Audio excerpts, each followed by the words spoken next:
Hey, everybody! I have a special guest again today. His name is Golden Monarch of Golden Monarch News on Substack.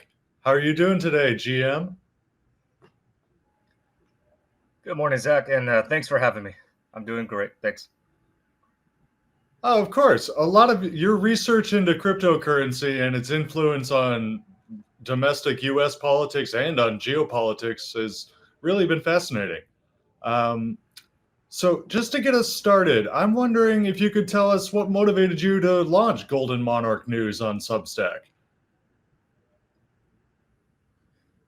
Sure thing. So last year, I created the Substack account known as Golden Monarch News.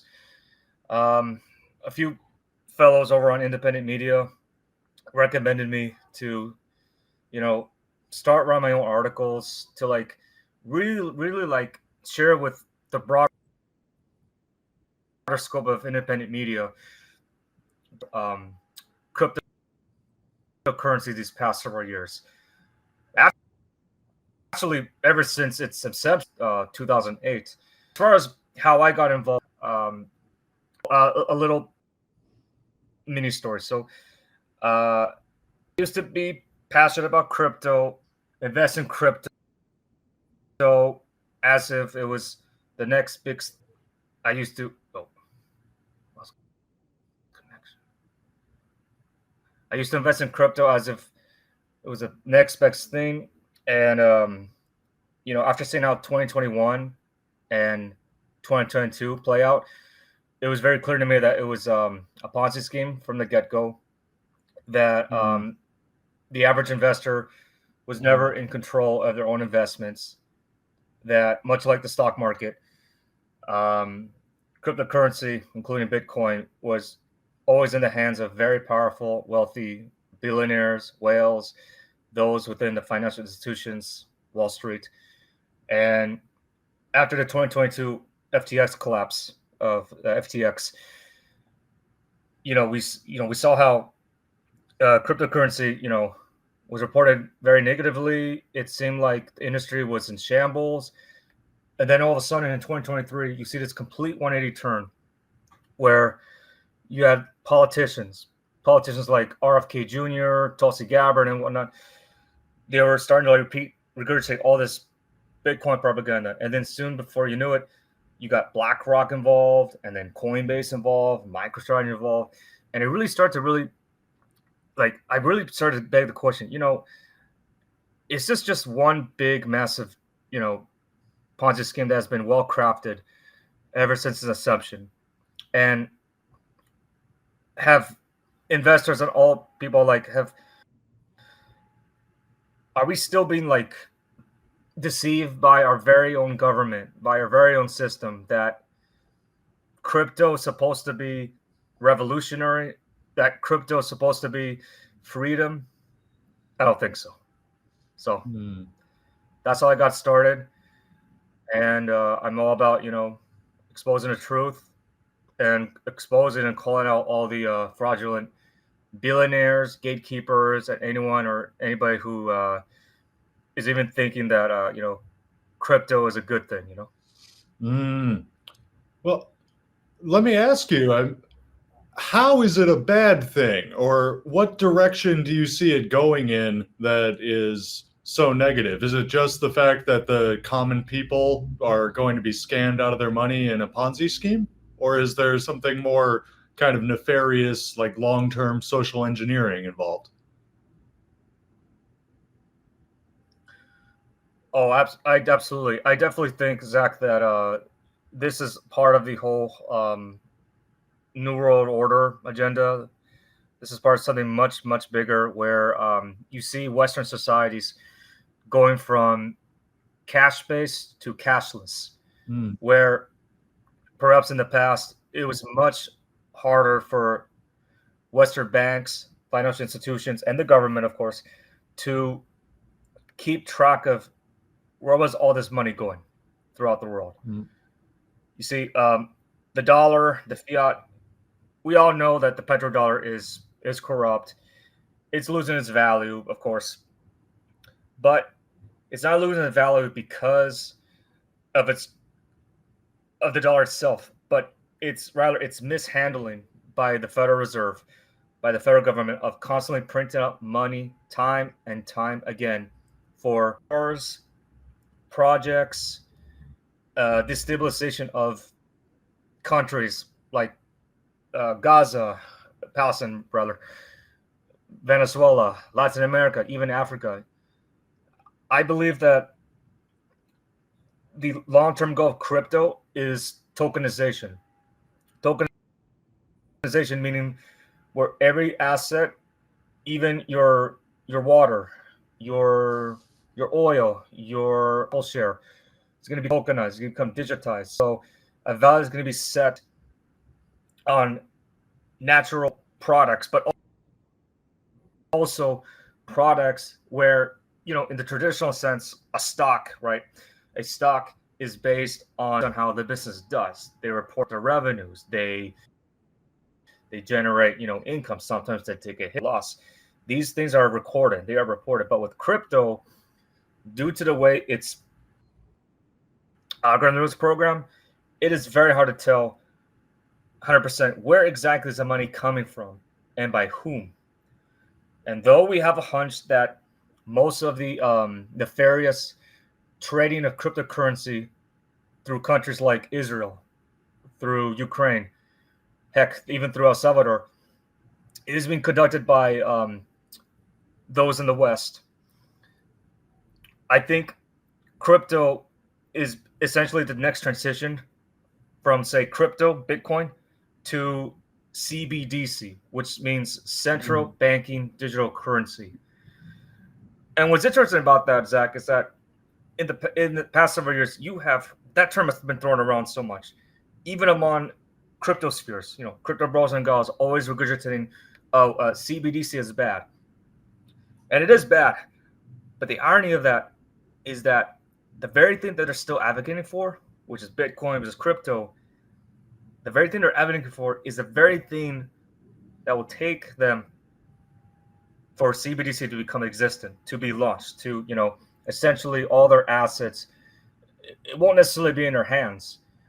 And even if, like, say, you store your crypto in, say, a cold wallet, hardware device, or you have your own KYCs, which stands for know your customers. If the government ever wanted to, which I'm sure they will, I'm sure they'll confront manufacturers of these cold wallets, of these exchanges, to, cooperate, abide by the laws of what the government wants. And, there's no telling just what the long-term impacts are if crypto is safe. Is safe in these cold wallets. I mean, I like to think they are safe, but I don't want to raise too much hopes that it's completely safe, foolproof. I think there's definitely a backdoor to cracking those codes down. And who has it? Well, my hunch tells me that the deep state have it. The deep state who have, prior to Bitcoin, through cyberpunks, the NSA, National Security Agency, they have, crafted all these nefarious projects, including the concepts of taking cash from physical to going electrical, hence electrical cash. Testing those projects out, which, some prevailed, others never really reached its full potential. But out of those projects, it seems like Bitcoin is the one that to this day has still stood strong, because it has generated enough curiosity within the public, among its earliest investors, and most certainly among banks, financial institutions, those with elaborate insider trading, people who know the ins and outs of what our government's up to, who have the knowledge to know that all this like propaganda of Bitcoin and crypto, this has been planned as far back as 2008. This isn't anything new. Bitcoin and crypto was not co-opted. this has always been what it's been intended for. It was always meant to carry out the will of the oligarchy, which is digital control, digital ID, digital assets, control. It's all about control, control, control.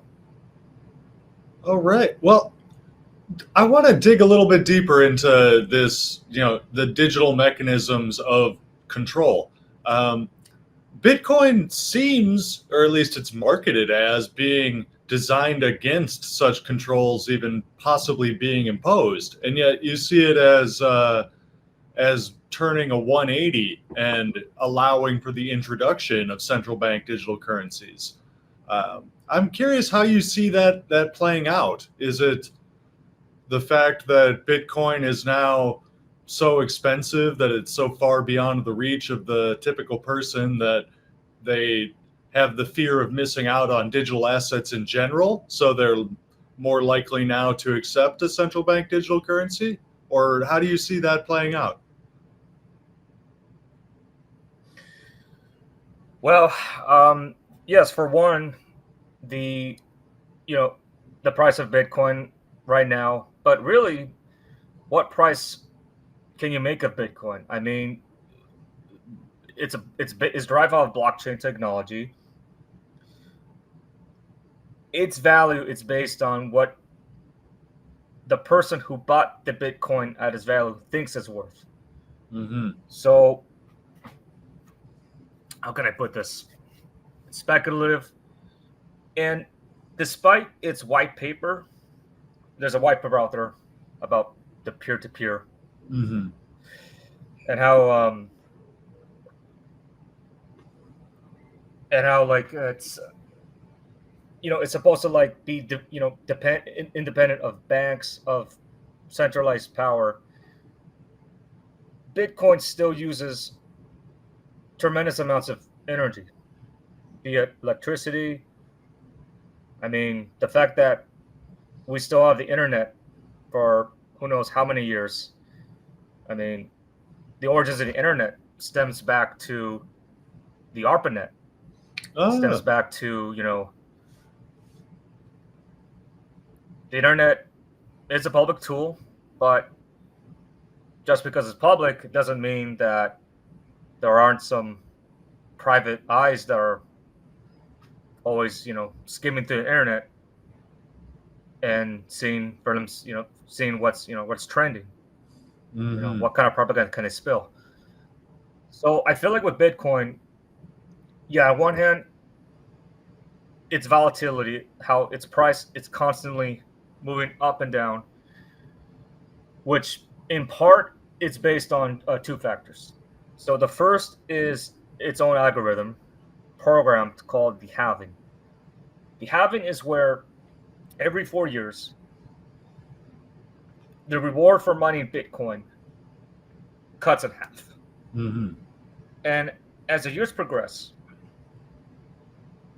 less Bitcoin is getting mined, is getting generated, is getting produced. Mm-hmm.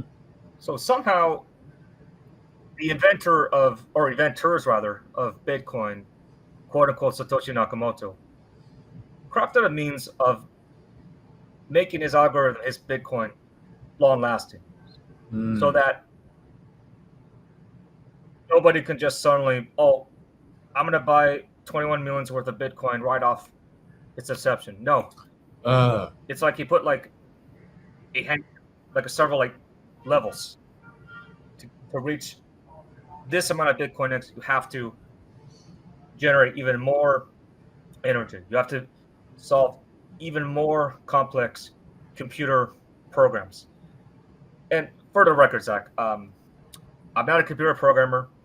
I'm not like a computer whiz, but I at least understand, in part, due to the regurgitating propaganda that's still to this day being spilled out by crypto gatekeepers, those who constantly repeat to your face, Bitcoin to the moon.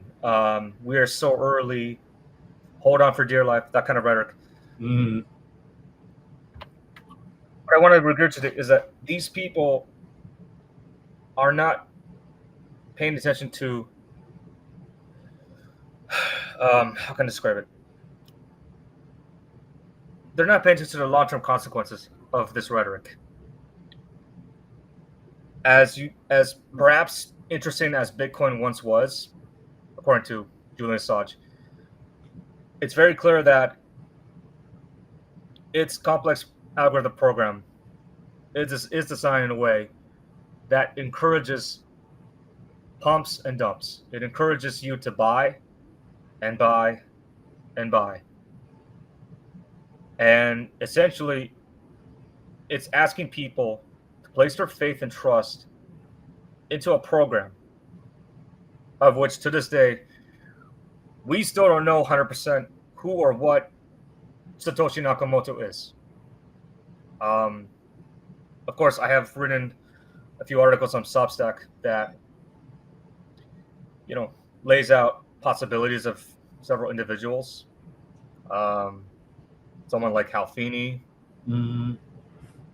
Heck, maybe even it's not just Hal Feeney, but it's a bunch of cyberpunks or cyberpunks who are also associated with the NSA, the CIA, Deep State. I mean, I don't think one person right off their bat could have developed such a fascinating yet also dangerous program that anybody can participate in. And of course, the longer you participate in the whole Bitcoin trope, yeah, but it looks like Bitcoin becomes even more and more expensive. It becomes more and more worth. But in doing so, it's given a window for elitists to essentially overbuy amounts of Bitcoin. And then over the years, especially now, have the power, if you will, to at the very least influence via pumps and dumps Bitcoin's value. Now, while elites haven't broadly spoken about, oh, we're gonna find a way to like crack down on Bitcoin's algorithm. I mean, even if elites did find a way to do that, I have a feeling they don't want to do that. Because if they were to do that, then Bitcoin's value would lose over time. If, like, say, for example, if the Dark Lord of Bitcoin Zionist himself, Larry Fink of BlackRock, yeah, he hypothesizes that maybe we can increase the threshold of 21 million. I don't see how he would. I don't see how he would, but I'm sure he has enough money and enough of influence, given how much of a Zionist he is. Maybe BlackRock, maybe someone closely associated with BlackRock would be able to do things, bidding. And maybe, just maybe, there is a backdoor to cracking down Bitcoin's algorithm. I mean, at the end of the day, it's all just a bunch of codes, zeros and ones and zeros. Sure. And you just need to get the miners ever since to accept the new protocol. You just need the miners to agree, like, yeah, we're going to institute this fork to increase the total supply. Exactly. And, since we're talking about Larry Fink for a brief moment, I mean, I know there's a lot we could talk about, but real briefly on Larry Fink. I mean, my God, to this day, BlackRock, the largest financial institution in the world, what is it saying? Oh yeah, BlackRock controls everything. They control the world. They control your social change behavior, as like Larry Fink calls it. They control what to think, what to say. They control, what's good for America, so to speak, what's good for them. Ever since Larry Fink and BlackRock pushed hard on the whole crypto ETFs, which is just, yet again, just another layer of keeping Bitcoin, keeping blockchain relevant so that it can serve their end, which is to obviously tokenize everything. Your home, your water, electricity. Jeez, scary stuff. And these are the people that we... Yeah, very scary stuff. I mean, are these the type of individuals we want to be running our country?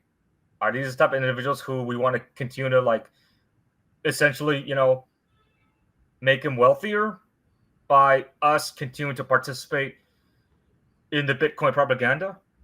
I mean, I don't think a lot of investors, especially crypto borrows and gus, have really taken serious consideration into asking themselves that. I don't think they care. I think they're just doing it for the money by whatever means they can to stay relevant. I mean, that's why you have so many, really unserious crypto fanatics on Twitter, on YouTube, even in the Davos, the Economic Forum, your fellow politicians. All of them are acting like I don't know, like bees. They're acting like they're part of a colony, and they're just repeating the same talking points over and over and over again. I mean, Jesus, is there any critical thinking left? Like, well, that is curious because of the articles that you've written, I've noticed some U.S. politicians cropping up who seemed like they were previously rather anti-Bitcoin. Thinking of Elizabeth Warren, if I'm correct, she kind of reversed her position on cryptocurrencies. Is that right? Yes, and Warren, look, I've always had suspicion that when Warren comes out and says things against crypto, against Bitcoin, I've always had a suspicion that she was gaslighting, that she was just playing a script to be the supposed opposition to the crypto industry. Look, Elizabeth Warren, she's a snake because, not only because of crypto, but because she has backpedaled on decisions from her positions on war, Medicare for all.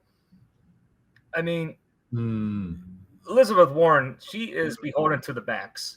She is beholden to her donors. There's no doubt in my mind, Zach, that Elizabeth Warren is as very much pro-crypto as, say, Donald Trump, as, say, Senator Cynthia Lummis. Because she is on the Democrat side, the so-called liberal side, I'm going to look after the working class, I'm going to look after you. Look, Elizabeth Warren is just pulling a stunt. She's not who she says she is. And it's funny how so many YouTube users and Twitter users on crypto fanatics were constantly like smearing Warren as an anti-crypto type of individual. But that's the thing. These people bought in so deep into this whole propaganda that they don't like realize that Warren, like any other politician, they're deceiving you. They're trying to make citizens fight amongst one another instead of punching up towards the oligarchy, against the oligarchy, punching up against the politicians. As a matter of fact, a while ago, Warren had signed some sort of paper thanking Satoshi Nakamoto. How about that? Interesting. What's up with that? And yeah, it definitely has the whiff of controlled opposition. I mean, if she's been such a critic before, why would she be praising the pseudonymous creator of Bitcoin? Exactly. And it's not just Warren, but it's all the politicians, all the financial institutions. What is that? What is that? Like they have like a script, they have like an agenda to fulfill. So of course they know what Bitcoin is. They know what Satoshi Nakamoto. They know who he is or was or what is. They know all this stuff. They have the insider trading, much like in the stock market. They have agendas to fulfill. Play controlled opposition on both ends. Mm-hmm. Besides Elizabeth Warren, Kirsten Gillibrand, who has time and time again been seen alongside Cynthia Loomis. She's also pro crypto, pro Bitcoin. Or how about Ro Khanna? Oh, Ro Khanna, yeah, that progressive, that guy who everyone thought, oh yeah, Ro Khanna's going to stand up to the Republicans. Ro Khanna's going to challenge his fellow Democrat Party, but no, that mofo is from Silicon Valley. He's in it too. All these politicians are in it. They're beholden to their donors. Well, that's something The crypto industry. probe here. Oh, go ahead. Oh, I'm sorry. Yeah, real quick. So yeah, the crypto industry. They're a fairly new industry. What, like about maybe 10 plus years? Why? How is it that $1 trillion industry has managed to influence the U.S. 2024 election from last year? How they managed to influence that so heavily, as much as, say, big oil? They're a fairly new industry that spawned out of nowhere. Clearly, there's a lot of money and investments towards the crypto industry, and yet, for some reason, in the United States, we can't seem to get reparations, universal health care, proper infrastructure in this crumbling economy. What's up with that? Mm-hmm. Well, that leads me to the question that I was going to ask. I was going to ask because from our conversation so far, it was a deep state plot to introduce cryptocurrencies, and now we're talking about private industry being the main driver of the popularity of crypto among politicians. Uh, is there some overlap there, or is it like, well, first it was the deep state, but then so many people were finding it so easy to make money in this new industry that the private citizens kind of took over, the private companies took over as far as being the driving force behind introducing crypto into the general population? Interesting. So, yeah, I do think it was definitely deep state origin. And then, the way they got about crafting Bitcoin to become a trendy topic was that, okay, instead of just immediately pushing to everyone's faces Bitcoin, what they did was shortly after the 2008 financial crisis. I mean, some weird program called Bitcoin was launched out of nowhere, and then as the years followed, the public started to, I think they used to express genuine interest as to what the heck is Bitcoin? What is this? Mm-hmm. So, albeit through very hard to find places like the dark web, like Ross Ulbrich's Silk Road, there used to be like very limited ways, if you will, to go basically find Bitcoin, buy Bitcoin. It was vastly unavailable to the general public, to the world. Mm-hmm. I think it was started, no doubt, here in the United States. Because let's think about it for a second. A lot of these like advanced technologies, more often than not, they seem to originate here in the United States. From the internet to your cell phone to your computer, your laptop. And I think the long-term goal of the deep state was so that put this mysterious program out there, get public initial feedback to it.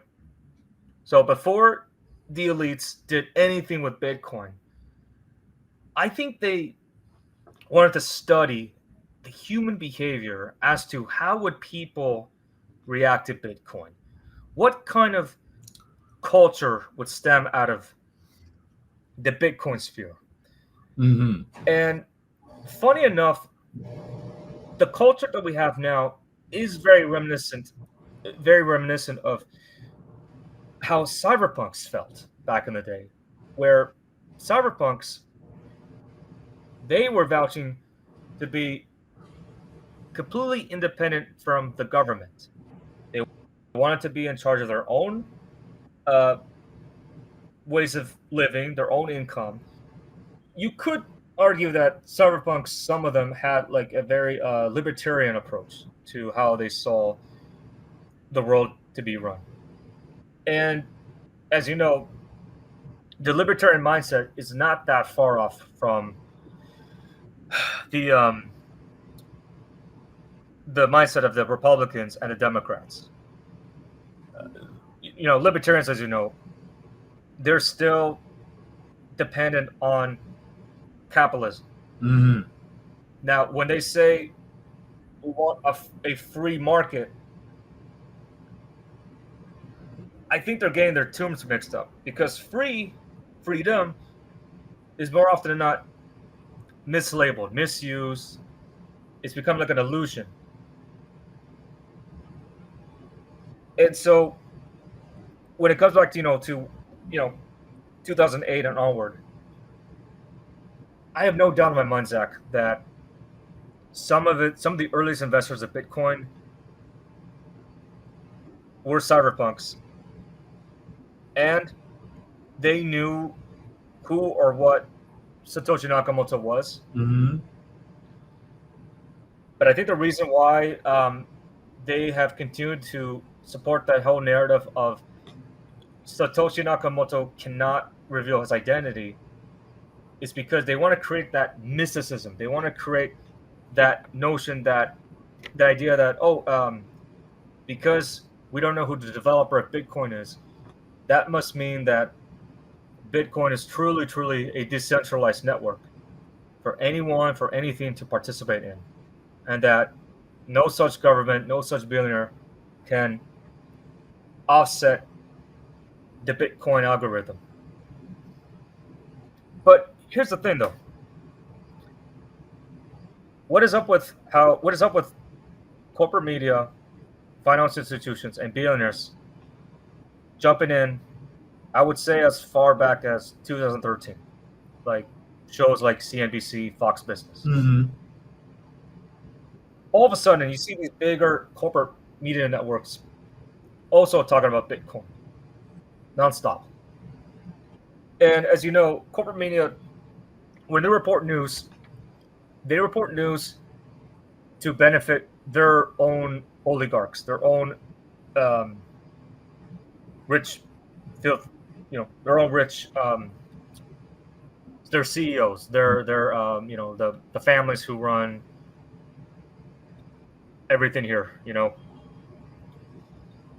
So that whole narrative of corporate media, of billionaires, of politicians, initially saying we're against Bitcoin, we're against Bitcoin. I don't believe that that was ever what they believed in to begin with. I think they were just following a script.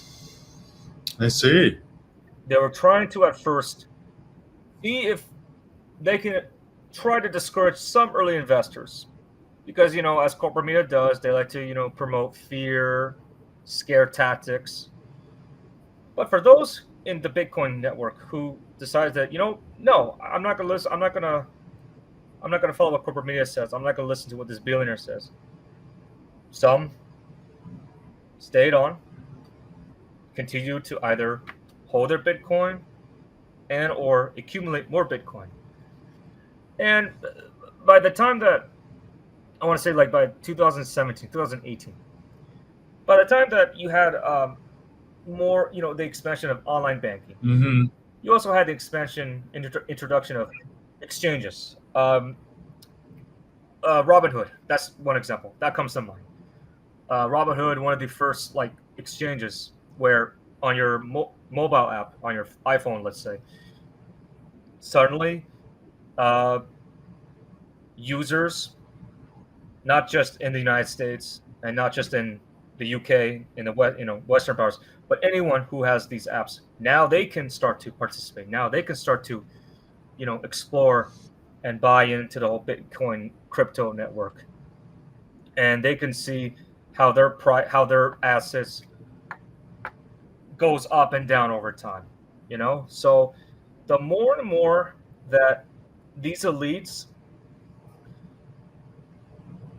bring forth more customers to get into Bitcoin, the more money that these elites in the long run will generate through the extraction, through the exploitation of pump dump. I see. And so, how does this pump and dump work? I'm asking, I have in mind, for example, someone like Michael Saylor, who is said many times, never sell, just hold and hold and hold and hold. So, how is he generating Yes. cash for himself? Right. So just before I answer that, real quick. So Michael Saylor,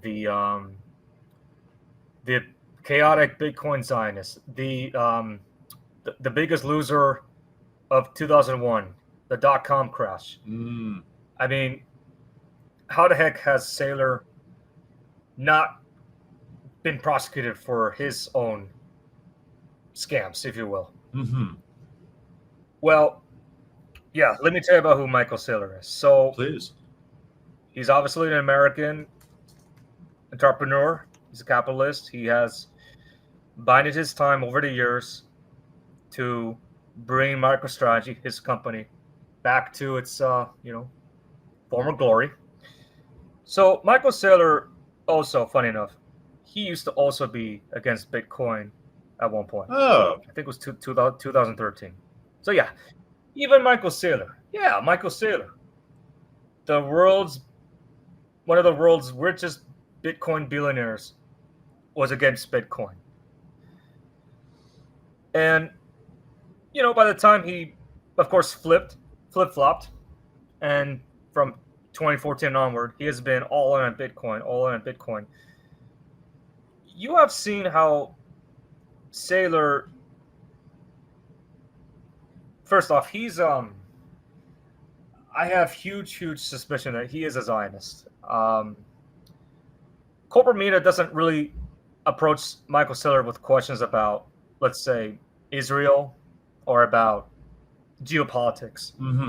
But make no mistake, his company, MicroStrategy, they have massive industry ties to Israel, Tel Aviv, sure, to China, to the United States.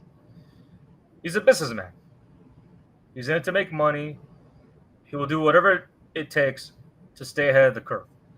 So to explain, how the heck did Michael Saylor go from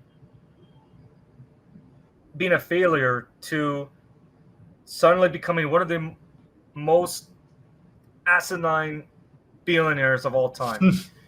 Is that it's simple. Funny enough, it's really simple. It's idiotic, but it's simple. So Saylor devoted his company to just buy Bitcoin. And buy Bitcoin he did. From 2020 and onward, he continued to buy stacks upon stacks of Bitcoin. In fact, Saylor is actually the first individual before Donald Trump, mind you. He was the first one who said, quote, never sell your Bitcoin. Yeah. So right away, he's trying to lure people and he's trying to, deceive everyone. And yet, for some reason, corporate media, the crypto communities, they're not pushing back against him. Or at least a majority of them have not pushed back.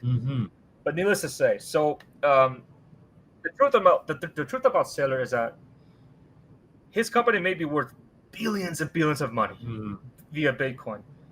But Michael Saylor himself, he's secretly not that rich. The truth is, Saylor is in huge debt. He's in huge debt. And due to the irresponsibilities of the federal government,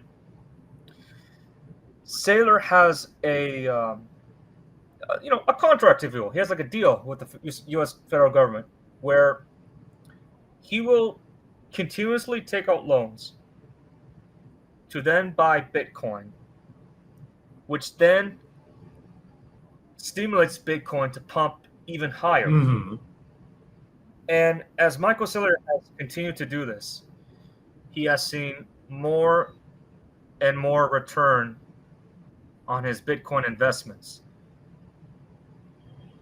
of which his own company, the MicroStrategy, which has a stock, it has seen astronomical, insane gains, much akin to his gains that he made in 2000, only for 2001 with the .com to all come crashing down, burned to the ground.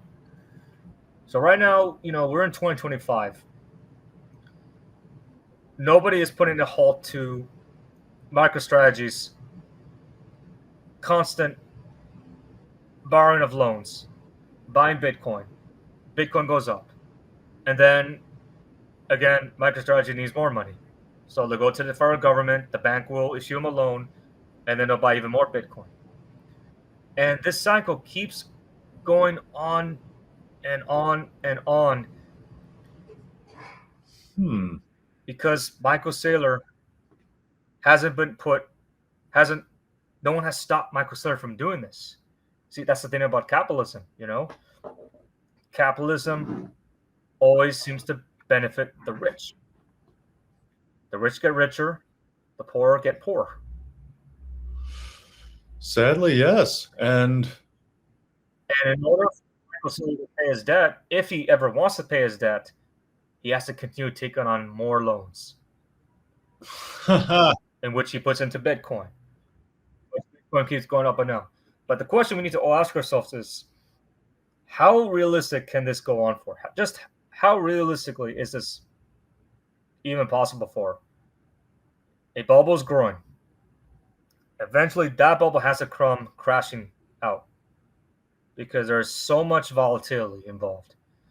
There's so much financial wealth that if Michael Saylor ever wanted to, heck, even if any billionaire or any whale invested in crypto ever wanted to, if they ever want to, say, coordinate all together and say, hey, let's sell all our Bitcoin assets on this day, they could just do so, which would then suddenly all the Bitcoin that was purchased would go back into the market, to the Bitcoin network, and then the value of Bitcoin would crash drastically because you have less users, you have less amounts of Bitcoin that has been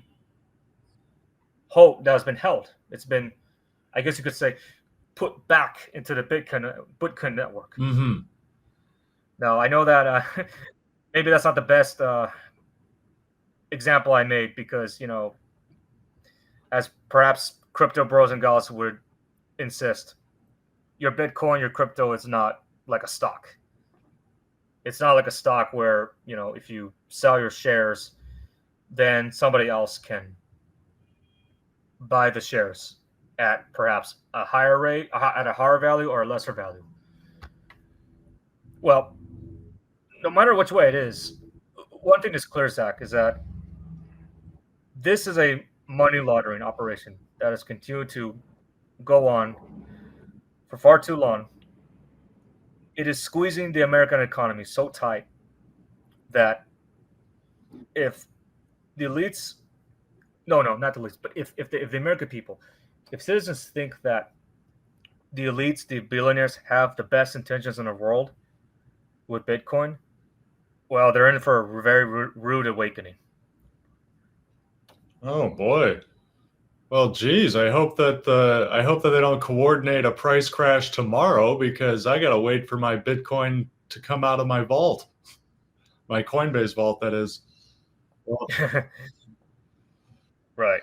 Yeah, Well, this is kind of I mean, let's put it this way. yeah. Oh no, go ahead. No, please. Let's put it this way. Well, let's put it this way. You could be rich one day, and then the very next thing, you could be poor. I mean, that's the name of the game. I mean, it is literally a 24/7 market. There is zero accountability. As far as I'm aware, very few criminals have been prosecuted. I mean, I guess the the best example I could think of is Sam Bankman-Fried. Oh, But yes. That's, the truth of the matter is that SBF, SBF, he was the scapegoat. He was just a scapegoat. He was used by all the billionaires, by the Democrats, by the Republicans, and yeah, sure, Sam Bankman-Fried, of course, is notorious. I'm not implying that he's innocent by any means, but you're telling me that like a 30-year-old junkie can suddenly be among the richest billionaires for a long-term period? Yeah, I don't think so. mhm. I'm pretty sure that through his own investors like Kevin O'Leary, who I have no doubt he is a Bitcoin Zionist himself. Billionaires like Kevin O'Leary, they want to give these younger generations this illusion that you can become the next millionaire or the next billionaire. Mhm.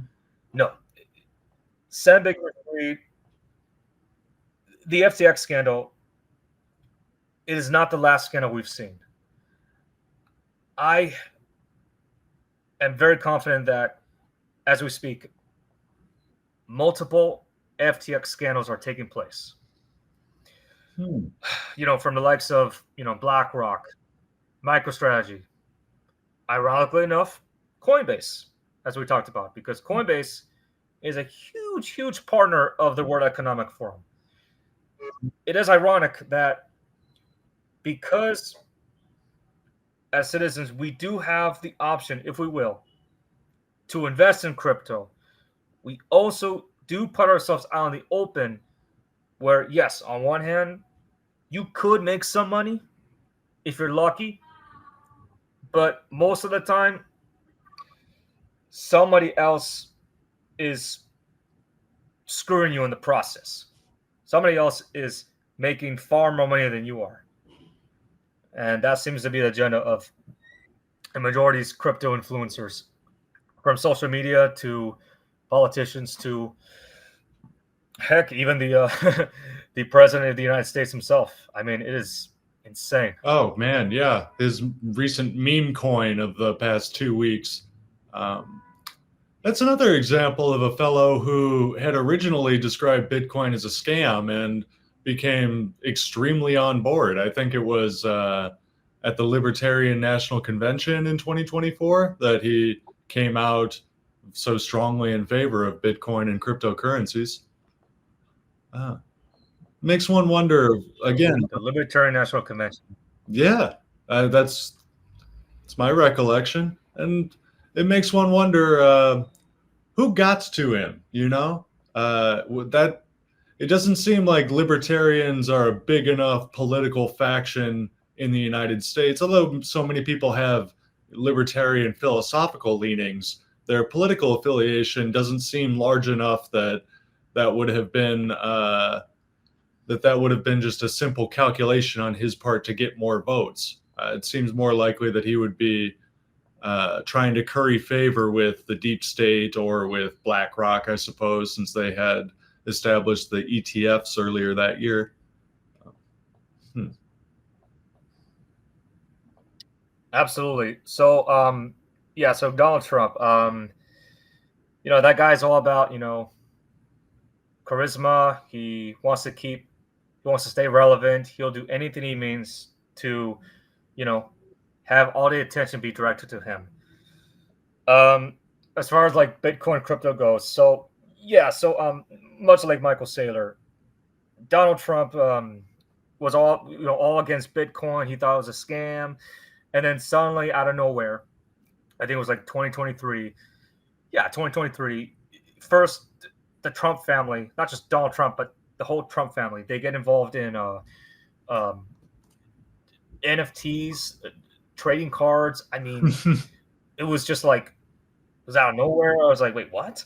Like, I'm sure everyone had like WTF, but yeah, I mean, look, none of what the president has said about Bitcoin, heck, none of the politicians, RFK Jr., Tulsi Gabbard, Trump, none of what they've said about Bitcoin crypto has been organic, has not been genuine. Mm. I'm well convinced that they are just repeating a regurgitating talking point pushed by deep state, which then, by extension, the crypto industry is also coordinating, working together with the federal government so that they can install a cashless society. They want more and more people to get into cryptocurrency because it'll be far easier for all the elites, including Trump himself, to make money off of exploiting investors, his own people. I mean, how can I put it this way? You got like a culmination of three things that make up Trump. You got the MAGA base, of course, make America great again. You got all the Elon Musk stands, Tesla and whatnot, SpaceX, and then you got the Bitcoin bros. Well, as like Lucy put it, by the way, shout out to Lucy. Yeah, all these three entities, they're all working together, all like part of the same club. And for the president of the United States to be like launching his own meme coin, I mean, it is just pure insanity. I mean, last year, people got viral over the Haktua meme coin. Yeah. In which even, the crypto YouTube, CoffeeZilla, even he called it out. He was like, this is complete bullshit. And, not to give Haley Welch any more attention, but yeah, like how the heck did someone like her, an irrelevant 20 or 21-year-old, go from being a meme to suddenly to suddenly launching her own podcast to then suddenly launching a crypto meme coin, which is based off of the Solana blockchain? I mean, look, the behavior, the behavior, the propaganda from these elitists, Trump, Saylor, Larry Fink, they are leading the younger generations astray. They are trying to normalize the notion that cryptocurrency is good, that doing money laundering is legal, it's a good thing. We will, if you get caught, don't worry, we will pardon you, or we will we will back you up. But no. I mean, here's the even funny part, Zach. So when that meme coin of Trump's launched, it happened at the evening when all the elites got together. They threw this, what is it, like a crypto ball party. I mean, you had like so many faces, from like Snoop Dogg to Michael Saylor himself to freaking Natalie Brunell with her "Fix the Money" dress. I mean, just like, it was beyond cringe. It was just like these people, they're laughing at us. These people are like, they think like, oh, we're ahead of the game. We're better than you, type of thing. Like, no, not only fuck the tax the rich dress, but fuck the tax fix the money dress. I mean, it's just the deeply unserious undertones of these elites who think that what they're doing, what they're promoting, is a good thing. I mean, no. I mean, all these people, they're just the only reason they're still pushing Bitcoin is because they want to remain relevant within the social media sphere. They want to follow the money. They want to please their quote unquote daddy Trump, or in this say, I guess I'll make this up, but they want to please their grandpa Sailor since he does, he just turned 60 today. Oh. Yeah, I don't know if you knew, but yeah, today as we speak, it is Michael Saylor's freaking birthday, and all the crypto fanatics are going bananas over him. I mean, I thought that Natalie Brunell's wedding cake, the Bitcoin wedding cake, was cringe, but so was Sailor's posted. He posted like an AI image of himself and a Bitcoin cake. I mean, this does not scream let them eat cake. I mean, it is insulting to the ground. I mean, yeah, I can see that. Jeez. Ah, man. Well, if you don't mind, I'd like to dial back a little bit. Or you've said a few times in this interview, you've made reference to Zionist Bitcoin, or you've referred to people as being Bitcoin Zionists. Could you unpack that term for me a little bit? Like I'm getting the sense, perhaps, that this wasn't just an American deep state operation. That perhaps you mean to implicate Mossad or other elements of the Israeli government in the creation or adoption of Bitcoin. yes. So earlier last month, I wrote an article about how Bitcoin became Zionist Bitcoin.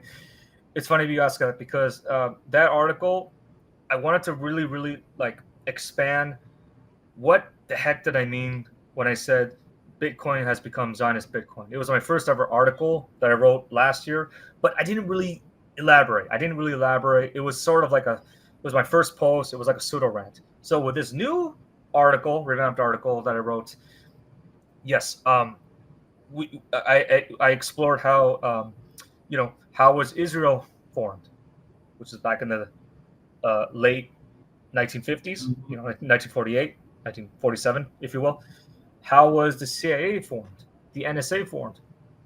And I take you through how you had these agencies.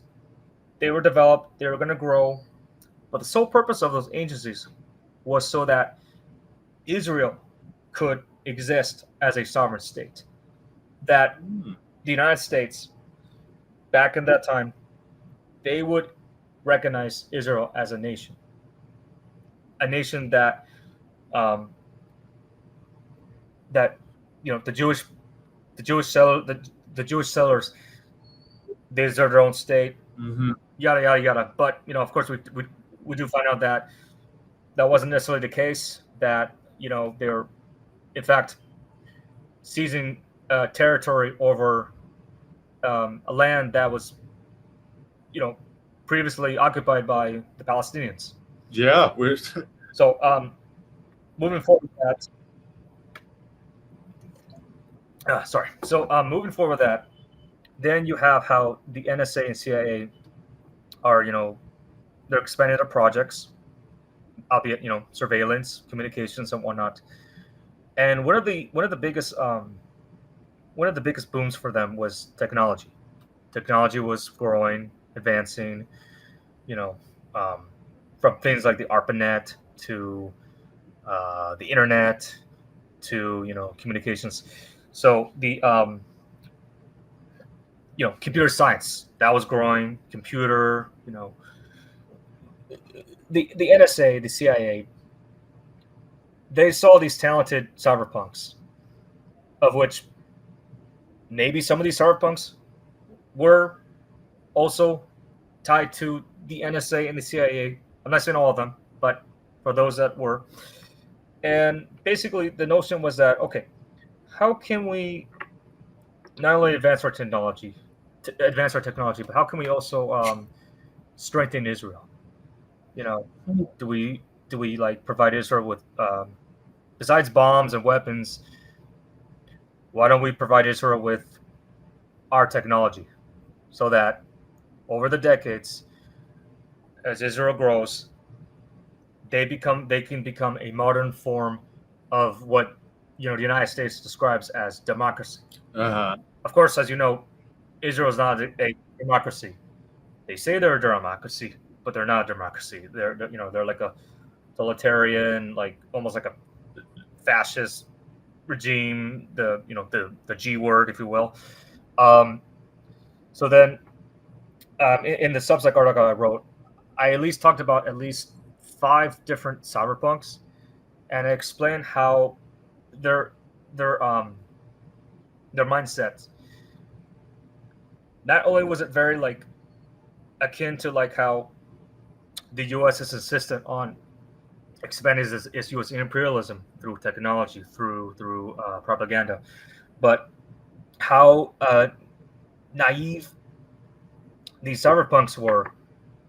Naive in which they did not foresee their technology being used.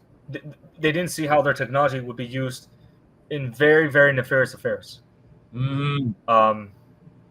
Like you know how like by the time we have computers and internet, also we also heard about oh, there's hackers, oh, there's antivirus programs. I mean,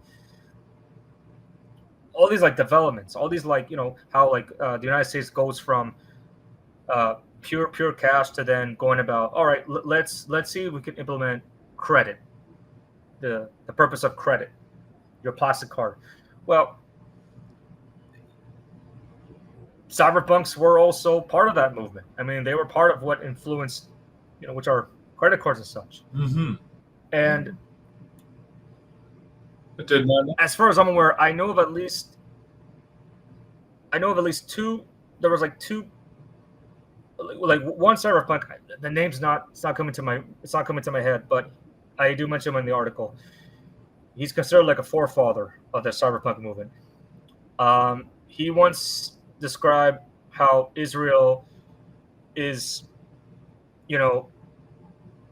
leagues ahead of the whole blockchain movement.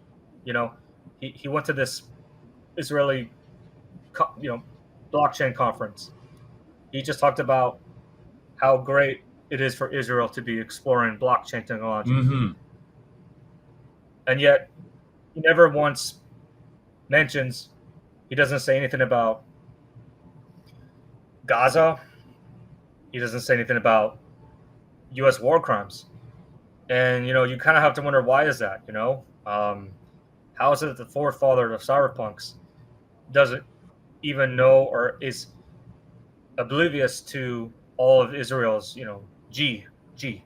So it's sort of like, it kind of feels like they know exactly what the United States, and they know what Israel's all about. They know that, they're not,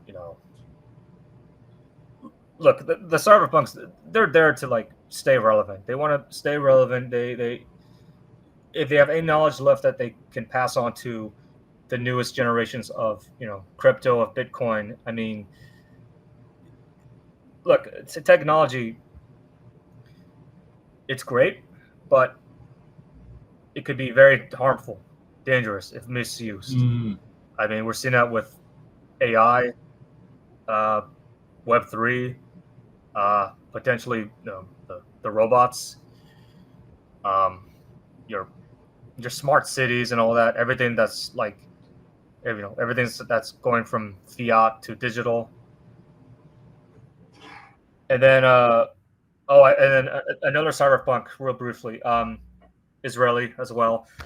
I read about this other Israeli cyberpunk because I found it very ironic how, despite having privilege as an Israeli, at least twice, he was prevented from attending 2 related conferences related to blockchain, related to crypto, to technology. So for some reason, the United States could not find this cyberpunk's passport or like his visa, even though this Israeli cyberpunk had applied for visa, So I point out also the irony, how the irony of how, like how even the United States,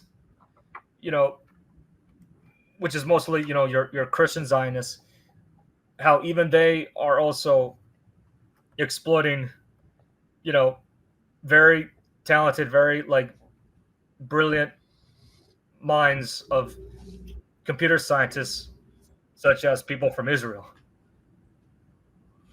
And it is funny how like you don't hear someone as hated as say like Bibi Netanyahu talk about crypto or Bitcoin. But that's the point. You're not supposed to hear that from someone like him. Sure. That's not his role. Bibi's role is to make sure that the US and Israel remain partners indefinitely. Bibi's role is to see that Gaza is flattened, stomped to the ground, if you will. Sadly, it did a good so job. that future settlers, which I do feel like whether it'll be BlackRock or smart cities or even crypto outlets, will then want to expand their own interests, their own projects into what was once known as Palestine. So the other thing about the whole Bitcoin Zionist, the Zionist Bitcoin, the whole thing. So I find it very fascinating how, and there is record of this. I find it fascinating how like many politicians, such as Senator Cynthia Lummis, she has been screaming about Bitcoin for years. Yeah. But what many people in the community don't bring up about Lummis is that Lummis is a warmonger. She is heavily, heavily pro-Israel. She was among the many politicians who opposed the nuclear Iran deal. So, people's favorite politicians who happen to be pro-Bitcoin, pro-crypto, they're also very much, your warmongers. They're the individuals who want to build business ties with both the U.S. and Israel. And, it kind of makes you wonder, well, was Bitcoin ever intended to be completely independent of nations? Was Bitcoin ever truly decentralized? As to this day, many, Bitcoin crypto outlets scream that, oh yeah, it's decentralized, that we're gonna be free from the bank, that crypto is freedom, Bitcoin is hope, as Natalie Brunell puts it. But no, I mean, all these individuals, they're lying to you. They're gaslighting their viewers to conform, to follow, the new agendas of these elitists, of whom they are heavily, heavily supportive of Israel. They are heavily, heavily supportive of Ukraine. That whole proxy war right there. I even mentioned how Michael Saylor, even though he has never upfront talked about Israel or geopolitics, Saylor has, at least in my opinion, hinted on his positions on the world. I have no doubt he is Zionist to some degree. Who in their minds would think that, quote, Bitcoin is good for chaos? Who in their minds would think that that is a genuine sounding statement? It's not. It sounds like something an extremist would say. I also pointed out how like someone like Saylor has had dates, if you will. He went on a couple of dates, if you will, with two different females, two different ladies who, on one hand, yes, they've talked about we need Bitcoin, we need a Bitcoin strategic reserve. But on the other hand, they've also talked about, we support Israel. And so, the more and more I'm hearing all these politicians and at least talk about both Bitcoin and Zionism, even if it's not like together, because they talk separately about it. I have no doubt on my mind, Zach, that they are interconnected, Hmm. and that if, let's say, for example, if the price of Bitcoin drops because of, let's say, I don't know, Donald Trump's recent tariffs, or let's say, for example, Iran having attacked an Israeli base or something, then oh, look at that, Bitcoin is suddenly reacting to it. Crypto, the values is dropping. I don't think it's any coincidence. I think that some of its biggest, earliest investors, its whales, its billionaires, they are supportive of Zionism. They're supportive of extremism. Hmm. Um, I've written Substack articles a few times about the uh, the guy in El Salvador, Max Kaiser, and his wife Stacy Herbert. So yeah, real briefly, those two, they used to be former RT contributors. But little did you know that Max Kaiser and Herbert also, they stem from Wall Street. Max Kaiser used to, launch the Hollywood Stock Exchange.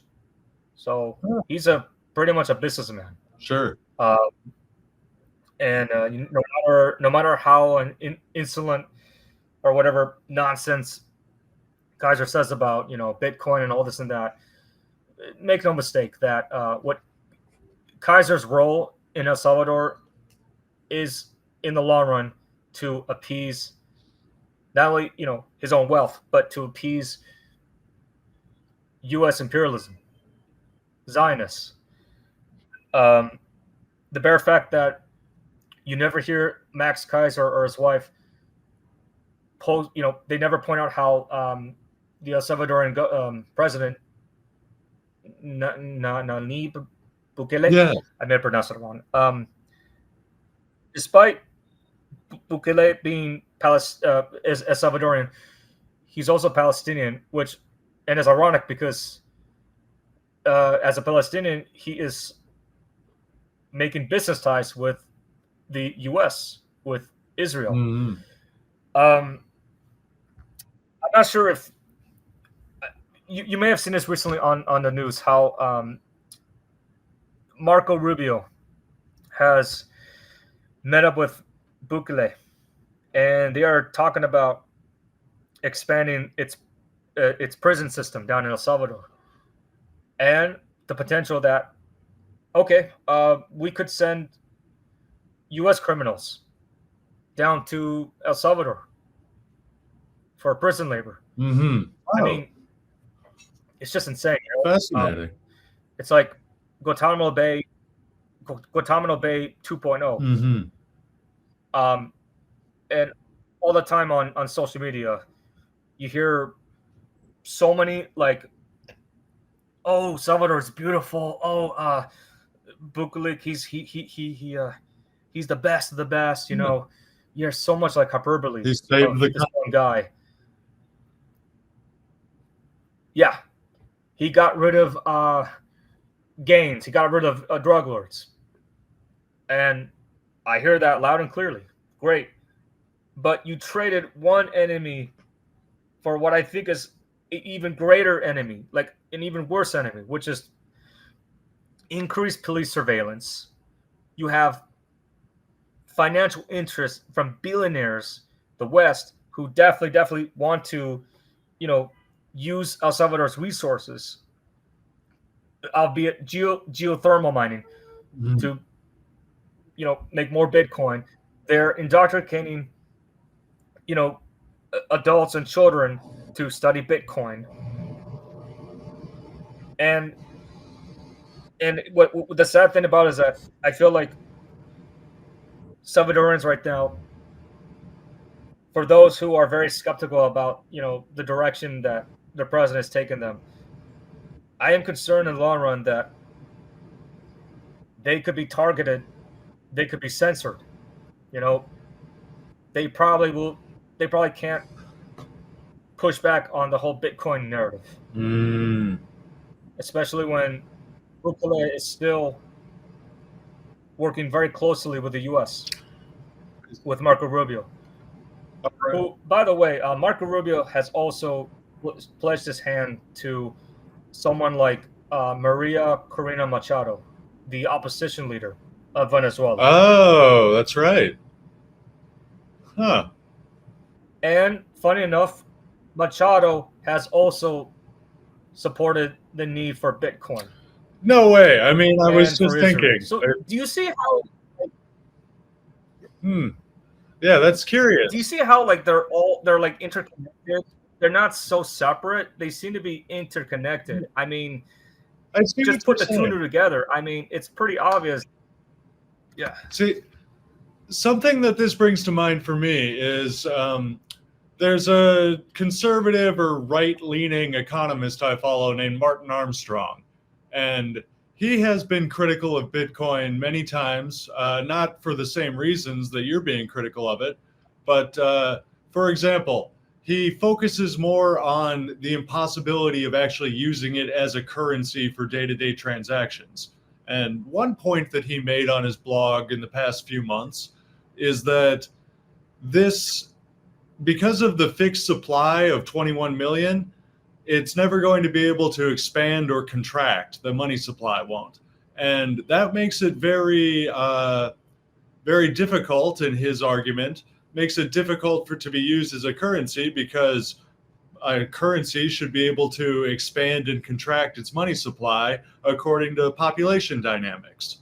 And so that makes me think about Malthusianism and attempts to control the population. Like for the former Georgia Guidestones before they were destroyed, had, I believe it was 200 million was the prescribed upper limit on the human population on those Georgia Guidestones. And that yeah, it just makes me think about what the long-term plans might be for the introduction of cryptocurrencies. You gestured to that a few moments ago when you talked about the increased surveillance in El Salvador under Bukele. I'm wondering, help me tie this more together. Like, could you give me your vision of how society, American society in this case, how it will change if, for example, Cynthia Loomis's strategic Bitcoin reserve bill gets passed? Uh, if, as seems likely, private banks begin holding more digital assets after Trump's executive order. If you wouldn't mind laying this out for me, I'm curious what your vision of the future might be if we don't stop this. Absolutely, absolutely. So it would definitely be like a dystopian plutocracy type of society where only the very few control not only the wealth, but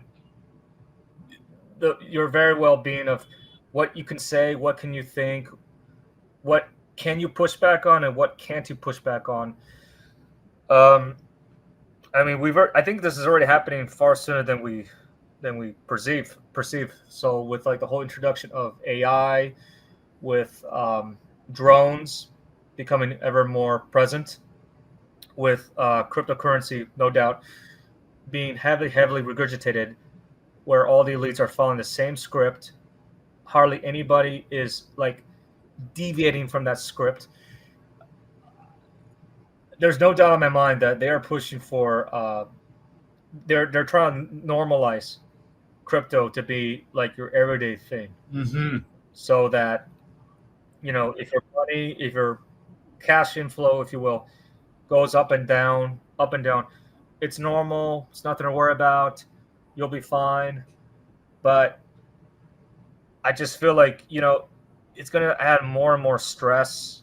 It's going to add more and more anxiety, especially to people, to communities who don't have enough wealth, who are maybe on the brinks of financial collapse. I mean, an example I could think of was the whole recent Palisade fire that happened last month, Mm-hmm.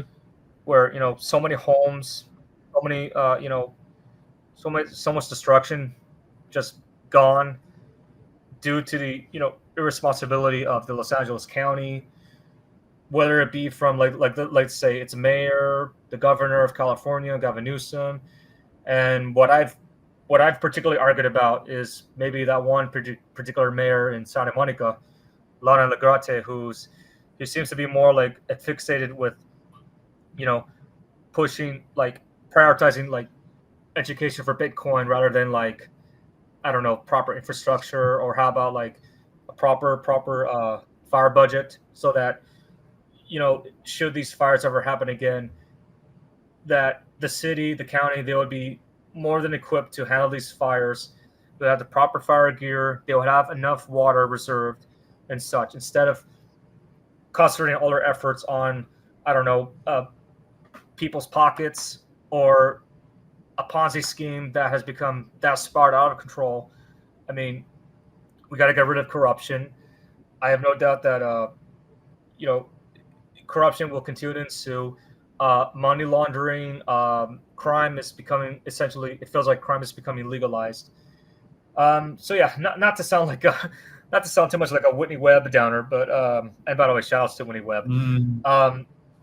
I just want to emphasize that, look, as more and more people pay notice, they see the subtle yet dynamic changes to their society, where you're seeing the rise of crypto propaganda, technology propaganda, what is it? Smart cities propaganda, that, or how about the latest, the whole deportation propaganda of Donald Trump, deporting, all the immigrants, some of whom, okay, yeah, sure, some of them are illegal, but there's a good chance that some of them are legal, and yet we're deporting them. So if none of this gets stopped, yeah, we're definitely in for a very like hard time, where the older generations, like your boomers, your what is it? Is it millennials? I think. What's after boomers? Gen X and then millennials. Thank you. Yes. So your Gen X, and to some degree your millennials, they're going to be repeating the same mistakes that boomers made, and which is going to then leave future generations even more screwed, even more like financially crippled. I mean, as Charles Schwab put it, we still would be happy and you will own nothing, or something like that. Yeah. So look, I would encourage, people, whether it is, reach out to your city council, share on social media like Substack, heck, even on Twitter, but just know that, there are people out there like myself who are continuing to see the daily rise of this insane money laundering propaganda, and until it's stopped, no one's money is truly safe. Even if you have money in a said cold storage wallet, there's no telling if there's ever a point where the government could confront cold wallet manufacturers, and then those manufacturers are forced to disclose its blueprint as to how their devices work, which then could then make its way to where the federal government could then crack down and essentially steal your crypto, your Bitcoin, your so-called hard-earned money. I could see that happening. So, it's like we need to point that out. It's like under FDR, they demanded all the gold, right? So it's something it's pretty easy to imagine the government doing if its budget is strapped. That's right. That is absolutely right. And even if, let's say, for example, the Trump administration or the politicians like Loomis, they do pass this Bitcoin strategic reserve and these tax cuts for the rich, for crypto owners, we have to know that they're ultimately doing it for themselves. This isn't really about the American people, and they need to be held accountable. not just for their crimes against Israel, Syria, Lebanon, but also its crimes here, right here in the United States. Where places like East Palestine, Flint, Los Angeles, Lahaina, Hawaii, they are not being looked after. They are just being discarded. You know, um, I mean, like even right now, like if there is any movement, if I hear anything, I definitely like to look into if there's going to be any attempt among communities of Los Angeles to push back the upcoming 2028 Olympics, because right now we can't be thinking about Olympics. We can't be thinking about sports, which is already orchestrated by a handful of elites. It's a distraction point. It's a distraction. Of course, no ill will to any of the Olympic athletes. I think they're great people. I think they're great, at what they're doing. But, you know, right now we need to fix our country really badly, Yeah. We need to prioritize not a money laundering scheme. We need to prioritize, a livable wage, reparations, universal health care, proper infrastructure. We need to end all these senseless wars and coups. And most certainly, we definitely need to get rid of all the dark money that is influencing our current government, whether it's APAC, Wall Street, the crypto industry, and such. Mm-hmm. I 100% agree. And thank you for getting the word out about this. Just doing my own part, but that's only by amplifying such knowledgeable voices as yourself.